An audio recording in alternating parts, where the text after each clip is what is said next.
وَلَقَدْ يَسَّرْنَا الْقُرْآنَ لِلذِّكْرِ فَهَلْ مِن مُدَّكِرٍ۔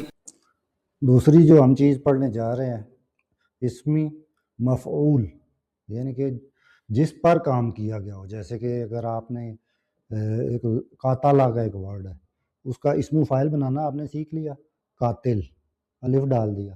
اب اس وزن پہ قاتل کو اگر آپ چینج کرنا چاہیں تو یہاں پہ اس کا قاف لکھیں اور یہاں پہ یہ میم ڈالیں سب سے پہلے مفعول کا، اور یہاں پہ فعل کا پہلا حرف ڈالیں قاف، اور یہاں پہ اس کا دوسرا ورڈ ڈالیں اور واو کا اضافہ. تو میم واو لام مفعول، سیم اسی وزن پہ آپ نے مقتول. اسی طریقے سے کھایا ہو، جیسے پچھلی اسم فاعل بنایا تھا اکالا کا، تو معقول. قاعدہ دیکھیں، فعل ثلاثی مجرد لیں، کوئی بھی ٹرائی لٹرل 3 حرفی فعل لیں اور اس وزن پہ میم کا اضافہ شروع میں، پھر آپ کا جو فعل ہے اس کا پہلا حرف ساکن، دوسرے پہ پیش اور واو کا اضافہ، اور اینڈ پہ اس کا آخری ورڈ.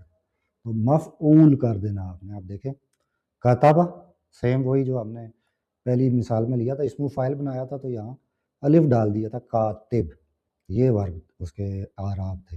اب مفعول کے وزن پہ لکھا ہوا، مفعول کے وزن پہ تو دیکھیں میم کا اضافہ، آپ کا جو فرسٹ ریڈیکل ہے فعل کا پہلا حرف اس کو ساکن کریں مک، اور اس کے بعد سیکنڈ ریڈیکل پہ پیش واو کا اضافہ کرنا ہے مفعول.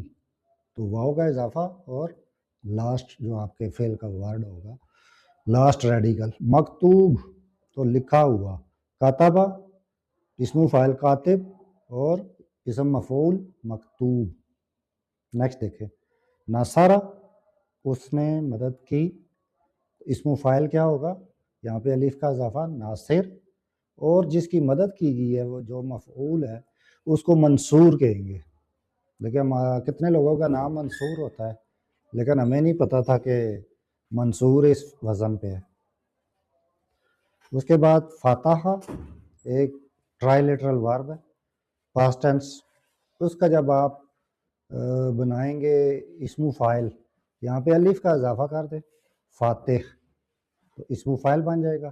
اس نے فتح کیا، یہاں پہ الف کا اضافہ کریں، اسم فاعل بن گیا فاتح.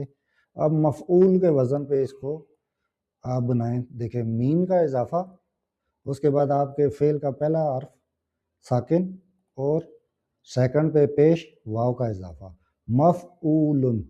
سیم جیسے یہ آپ کو فعل ثلاثی مجرد سے مفعول بنانے کا بتایا جا رہا ہے. کاتبہ کاتب مکتوب، ناصرہ ناصر منصور، فاتحہ فاتح مفتوح.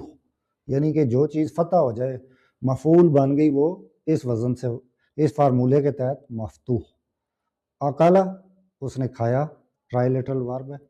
اب اس کا ہم نے بنایا تھا اس سے پیچھے جو آکل کھانے والا، لیکن جو چیز کھائی جا رہی ہے مفعول ہے وہ ہے مأکول. تو سورہ قریش میں شاید آپ نے پڑھا ہوگا کہ اسف مأکول، کھائے ہوئے بس، تو کھایا ہوا مأکول. تو اب آپ کو پتہ چلا کہ یہ کس فارمولے کے تحت ہوتا ہے. تو کچھ جملے بھی دیکھ لیں. ھذا کتاب مکتوب، یعنی کہ یہ ایک لکھی ہوئی کتاب ہے. تو اب کتاب دیکھیں ایک اسم ہے، اور مکتوب جو ورڈ ہے یہ کاتبہ سے اسم مفعول کے تحت بنا گیا ہے. نصر موعود، یعنی کہ ایسی مدد نصر جس کا وعدہ کیا گیا ہے. تو اب یہ وعدہ جو ہمارے پاس ورب تھا واو عین دال، دیکھیں مفعول کے وزن پہ اس کو کیسے چینج کیا، میم کا اضافہ اور اس کا پہلا ورڈ عین اور واو کا اضافہ موعود، یعنی کہ پرومسڈ ہیلپ، جس مدد کا وعدہ کیا گیا ہے. تو اسی طریقے سے ایک ایک کر کے میں آپ کو چیزیں سکھاؤں گا تاکہ آپ ہر چیز کا فارمولہ پتہ ہو، اور جب وہ ورڈ سامنے آئے تو آپ کو پتہ ہو. تو یہ تھا ہمارا سیکنڈ اسم مفعول بنانے کا طریقہ.